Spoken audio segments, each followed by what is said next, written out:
রাজাকারের নাতিপুতির যে বক্তব্যটা এসছে, সাবেক প্রধানমন্ত্রী রাজাকারের নাতিপুতি এইভাবে উনি বলতে চান না এবং বলেনও নাই।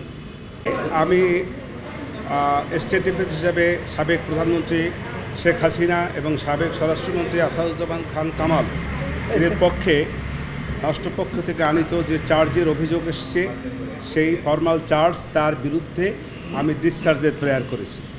আমি ডিসচার্জে তাদেরকে অব্যাহতির প্রার্থনা করেছি।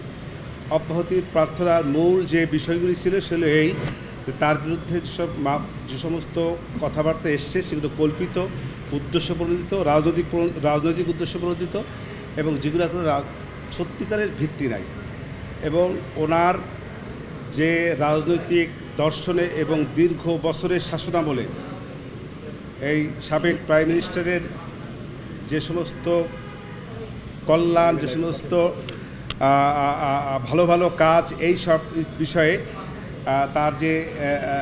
তার প্রতি রাজনৈতিকভাবে ঈর্ষান্বিত হইয়া এই মামলাটার আনয়ন করা হয়েছে।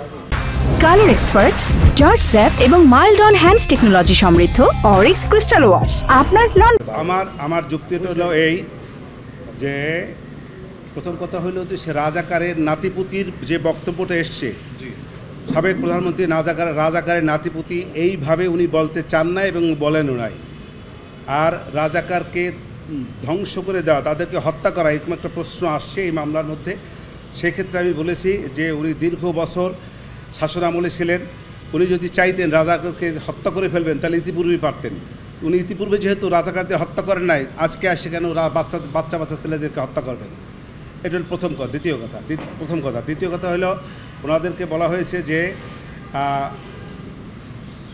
তাপস সাহেবের সঙ্গে উনি ফোনালাপ করেছেন, সেই ফোনালাপে বিভিন্ন ছাত্রদেরকে হত্যার নির্দেশ দিয়েছেন। আমি বলেছি এটা সঠিকটা, এরকম কোনো নির্দেশ প্রশিক্ষণ পক্ষ থেকে কোনো ডকুমেন্টারি কোনো এভিডেন্স তাদের কাছে নাই।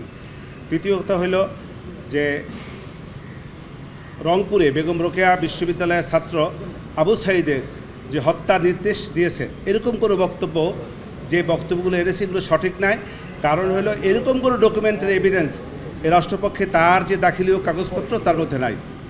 আর 4 এবং 5 নম্বর যে অভিযোগগুলি, সেইগুলি বেলা 5টার, উনি তো বেলা 2টার, ওখানে বলা হয়েছে 14 আগস্ট থেকে 5ই আগস্ট, 14 জুলাই থেকে 5ই আগস্ট 2:30 বোধহয় সম্ভবত, পারহাপস, হয়তো একটু ভুল হতে পারে, সেইখানে মধ্যে ঘটনা।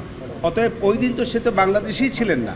অতএব এই তার বিরুদ্ধে যে অভিযোগগুলি 2, 4 এবং 5 নম্বরে এসছে, এটা ওনার বেলায় প্রযোজ্য না। এই আমার বক্তব্য। তাহলে আপনি কি চাচ্ছেন? প্রার্থনাটা বলেন। আমার প্রার্থনা হলো আমি চাচ্ছি আসামিদেরকে এই মামলার দায় হইতে অব্যাহতি।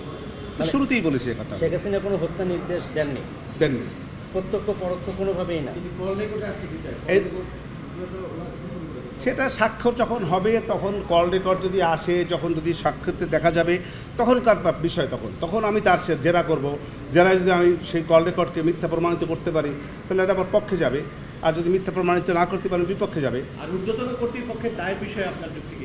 ঊর্ধ্বতন কর্তৃপক্ষের দায়ের বিষয়ে আমার বক্তব্য হলো এই যে ঊর্ধ্বতন কর্তৃপক্ষ হিসাবে যে কথাগুলি বলেছে সঠিক বলে না। এটা আমার বেলায় প্রযোজ্য না। আমি এরকম কোনো ঊর্ধ্বতন কর্তৃপক্ষ হিসেবে কোনো রকমের নির্দেশ আমি প্রদান করিনি।